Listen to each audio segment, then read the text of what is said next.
வணக்கம் அன்பு தமிழ் சொந்தங்களே. தமிழக அரசியல் வரலாற்றில் இன்னைக்கு ஒரு மிகப்பெரிய கேவலமான கேலி கூத்து நடந்துச்சு. என்னன்னு உங்களுக்கு தெரியுமா? தெரியலன்னா நான் சொல்கிறேன், கேட்டுக்காங்க.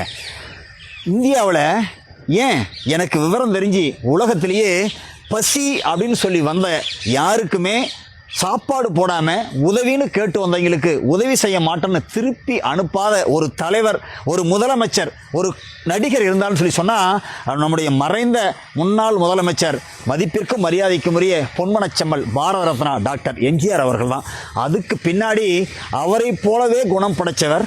தன்னை தேடி யார் வந்தாலும் சரி, அது சினிமா வாய்ப்பாக இருந்தாலும் சரி, பசியாக இருந்தாலும் சரி, உதவின்னு கேட்டாலும் சரி, இல்லைன்னு மறுக்காமல் அவருடைய கொள்கையை பின்பற்றின ஒரு அழகான ஒரு நடிகர், கலைஞர், நான் விரும்பி ரசித்த என்னுடைய அண்ணன் கேப்டன் பிரபாகரன் என்று அன்போடு அழைக்கப்படுகிற விஜயகாந்த் அவர்கள். ஆனால் அவர் சாவுக்கு காரணம் இன்னைக்கு திமுகவில் இருக்கிற திமுக அரசாங்கம் திமுகவினுடைய முதல்வர்கள், அந்த கட்சியில் இருக்கிற பல நிர்வாகிகள்.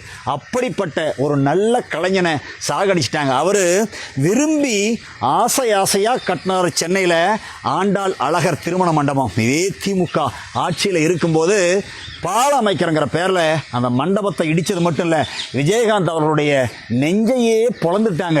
அப்படிப்பட்ட ஒரு கட்சியோட, கேவலமான ஒரு கட்சியோட விஜயகாந்த் அவருடைய மறைவுக்கு காரணமாக இருந்து அவரால் வளர்க்கப்பட்ட சிலர் இன்னைக்கு திமுகவில் எம்பியா எம்எல்ஏவாக இருக்காங்க.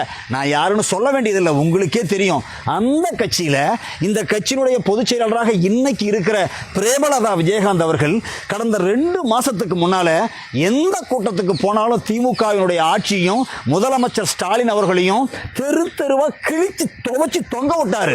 இதையே பாட்டாளி மக்கள் கட்சி செய்யும் போது இது ஜாதி கட்சின்னு சொல்லி சொன்ன தமிழ்நாட்டினுடைய பத்திரிகைகளும் தொலைக்காட்சிகளும் இன்னைக்கு பிரேமலதா விஜயகாந்த் அவர்கள் கூட்டிட்டு போனது யார் தெரியுமா? எத்திராஜுலு வஜ்ரவேலு நாயுடு என்கிற அமைச்சரும், இன்னொரு அமைச்சர் நம்முடைய அறநிலைத்துறை அமைச்சர் சேகர்பாபு அவர்கள், அது கூட KN நேரு, இப்படி அவங்க சாதிக்கார அமைச்சர்கள் தான் கூட்டிட்டு போனாங்க. இதையே பாட்டாளி மக்கள் கட்சி செஞ்சிருந்தா, அல்லது ஒரு வன்னிய அமைச்சர் இன்னொரு வன்னியர் இங்கிருந்து கூட்டிட்டு போய் கூட்டணி சேர்ந்திருந்தா, கேவலமா பேசுற இந்த பத்திரிகைகள் நல்லா சிந்திச்சுக்காங்க. விஜயகாந்தினுடைய மரணத்திற்கு காரணமானது திமுக. அதற்கு துணை போனவர் இன்றைக்கு அவருடைய பொதுச் செயலாளர் பிரேமலதா விஜயகாந்த் அவர்கள். அவருடைய கொள்கைக்கு எதிராக, அவர் நன்றாக இருக்க வேண்டும் என்று நினைத்த தமிழ் மக்களுக்கு ஆதரவாக, அவருக்கு எதிராக நீங்கள் அனைவரும் ஒன்று சேர்ந்து அனைத்திந்திய அண்ணா திராவிட முன்னேற்ற கழகத்தின் தலைமையிலான தேசிய ஜனநாயக கூட்டணிக்கு முதலமைச்சராக திரு எடப்பாடியார் அவர்கள் வருவதற்கும், எங்களுடைய பாட்டாளி மக்கள் கட்சியினுடைய தலைவர் அண்ணன் அன்புமணி அவர்களும், எங்களுடைய பாரத பிரதமர் ஐயா நரேந்திர மோடி அவர்களும் கூட்டணி அமைத்திருக்கிற இந்த சிறந்த கூட்டணிக்கு இரட்டை இலை, மாம்பழம், தாமரை சின்னங்கள் என்று எத்தனை சின்னங்கள் கூட்டணிக்கு ஒதுக்கினாலும் அவர்களுக்கு ஒதுக்கி அவர்களுக்கு வாய்ப்பு கொடுங்கள். விஜயகாந்த் அவர்களை அளித்த துரோகத்திற்கு துணை போன இந்த பிரேமலதா விஜயகாந்த் அவர்களை விரட்டி அடியுங்கள் தமிழ்நாட்டை விட்டு.